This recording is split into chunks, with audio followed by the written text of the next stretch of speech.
Corona महामारी और lockdown सबसे बड़ा काल प्रवासी मजदूरों के लिए बनकर आया है। भूख से तड़प रहे मजदूर किसी तरह से अपने और अपने परिवार की जिंदगी को बचाने के लिए अपने अपने घरों की तरफ लौट रहे हैं और ये पिछले 60 दिन से जारी है। कोई पैदल तो कोई ट्रक पर लदा कर, कोई अपने बच्चे को सूटकेस पर सुलाकर खींचता दिख रहा है तो कोई श्रवण कुमार बना दिख रहा है। उदास चेहरे, भविष्य के लिए चिंता और बसी बसाई नौकरी छोड़कर आने का दर्द समझते हैं आप? कैसे समझेंगे? हमारी सरकार ने तो हमें आत्मनिर्भर भारत होने के लिए कहा है और शायद यही है हमारा आत्मनिर्भर भारत, जो मीलों चल रहा है, बिना रुके बस चल रहा है। मजदूरों का कसूर पता है क्या है? ये कि उन्होंने अपने ही देश में मजदूरी की, वरना उनके लिए भी वंदे मातरम जैसा कोई ना कोई मिशन ज़रूर होता। ज़्यादा गलत नहीं हो रहा है इनके साथ, बस हर दिन सड़क हादसे में मर रहे हैं। एक टाइम खाकर 10 दिन भूखे रह रहे हैं। 2 महीना से घर पर एक भी रुपया नहीं भेजे हैं। बस इससे ज़्यादा गलत कुछ नहीं हो रहा है। नमस्ते, मेरा नाम निशा ओझा है और आप जनता जंक्शन देख रहे हैं। प्रवासी मजदूर आए दिन सड़क हादसों का शिकार हो रहे हैं। इस लॉकडाउन में आमदनी के सारे रास्ते बंद हो गए हैं, जिसके वजह से शहरों में जीना मुश्किल हो गया है। शनिवार को यूपी के औरैया में भीषण सड़क हादसे में 24 मजदूरों की मौत हो गई और 30 मजदूर गंभीर रूप से घायल हो गए, जिनमें ज़्यादातर मजदूर बिहार, झारखंड और पश्चिम बंगाल के थे। इससे पहले बुधवार को मुजफ्फरनगर हाईवे पर भी पैदल अपने गांव जा रहे 6 मजदूरों को तेज रफ्तार बस ने रौंद दिया था। मध्य प्रदेश में भी बस ट्रक में टक्कर हो गई थी, जिसमें 8 मजदूरों की मौत हो गई थी।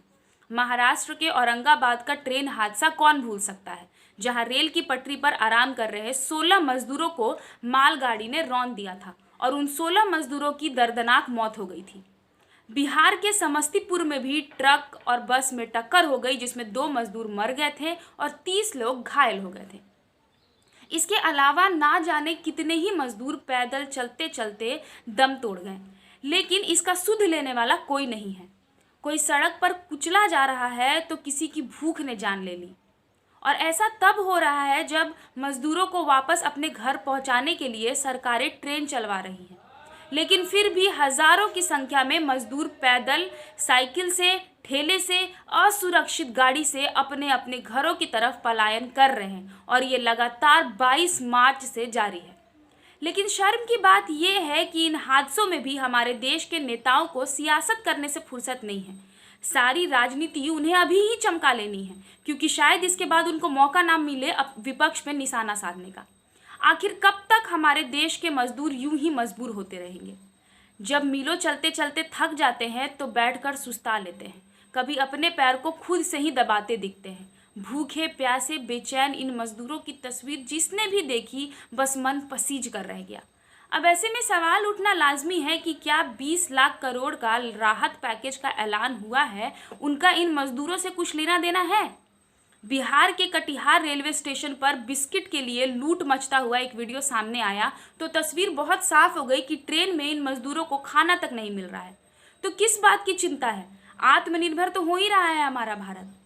अब बस राज्य सरकारों को इतना करना है कि उनके मजदूर जो लौट कर अपने अपने गृह राज्यों में आ रहे हैं, उनको अपने ही राज्यों में रोजगार दे देना है, ताकि उन मजदूरों को इस चीज़ का अफसोस ना हो कि उनको अपने ही देश में मजदूरी करना पड़ रहा है।